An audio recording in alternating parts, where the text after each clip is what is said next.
Welcome to COABE's Meet the Author, where we sit down with the authors of our latest edition of the COABE Journal and get a sneak peek into their article. My name is Kristen Hempel, and I am COABE's Region 1 representative, and I am very excited to be here today with Tracy Teater, one of the authors of Illuminating the Power of Family Literacy During the COVID-19 Pandemic, which is featured in our recent issue on Lessons from the Pandemic, Voices from the Field. To start us off, Tracy, can you please introduce yourself and your co-author and tell us a little bit about each of you? Sure. Thank you, Kristen. My name is Tracy Teater. I serve as the National Director of Community Impact for the National Center for Families Learning. And I am here also representing our president, Dr. Felicia Cumings Smith, also with National Center for Families Learning. So excited to get to chat with you today. Now, it goes without saying that the pandemic was a game changer for us as a society and for us as a field of practitioners. But I'm curious about what it was that particularly motivated you all to write this article for the COABE Journal. Yes, absolutely. We wrote this article to share the innovation that occurred in family literacy because of the pandemic. And I think a valuable lesson that we learned was the absolute need to collaborate in new ways to best support building the capacity of families. And so the pandemic has given us a unique opportunity to reimagine a coordinated and aligned family learning system that really works across communities and across ages and stages of family members to maximize impact and also outcomes. Thank you. I loved reading your article. I was very excited to hear about all the innovations that you engaged in and how quickly you were creative in terms of bringing these out to the field.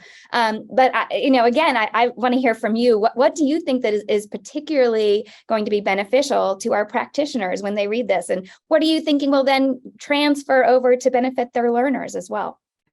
Sure. We hope that practitioners in the field will read the article and take away some ideas about how to share power with adult learners and their families, so that those that we are serving are key architects in designing the programs that are serving them.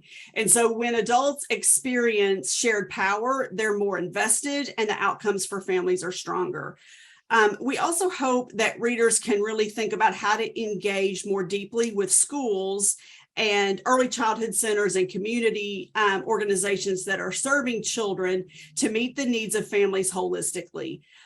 During the pandemic, schools needed families to be engaged through digital tools.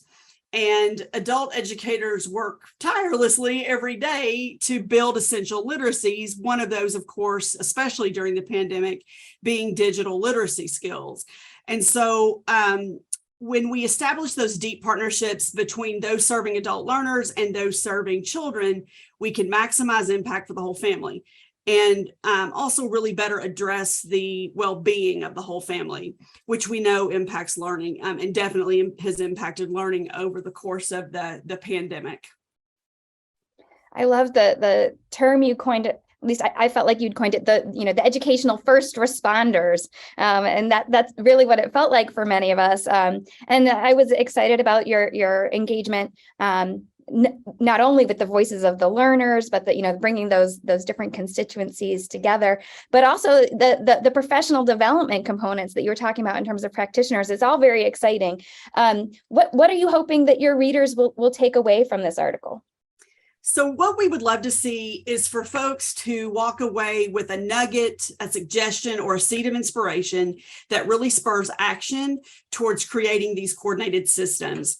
And we feel like the pandemic, along with the social and racial unrest of the past few years, it demands from us a change to reimagine these systems to benefit all. So we hope that readers begin to take some steps in their own communities towards deepening those partnerships that serve families.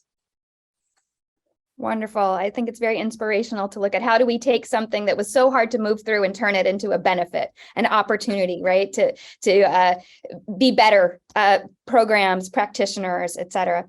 Do you have any additional comments that you'd like to share at this time? Kristen, I agree with you. it's sad that it took such a tragedy and such an event as a global pandemic to bring this about, but I do think it has brought about a real opportunity for innovation. And so one of the things that we believe at NCFL is that family literacy provides a framework for families to learn together. And through some of the innovation that we all had to do during the pandemic, it's really forced us to think about new ways to approach this framework. One of the things that we're doing is some work in virtual reality as a way to digitally use that medium to bring families together. It's also a wonderful way to include language justice practices. So we're excited about things like that for the future, and we're always open to questions and suggestions and feedback and opportunities to learn together. So if the article does spur questions or sort of seeds that are planted in your readers' minds, please don't hesitate to reach out because we would love to talk to you.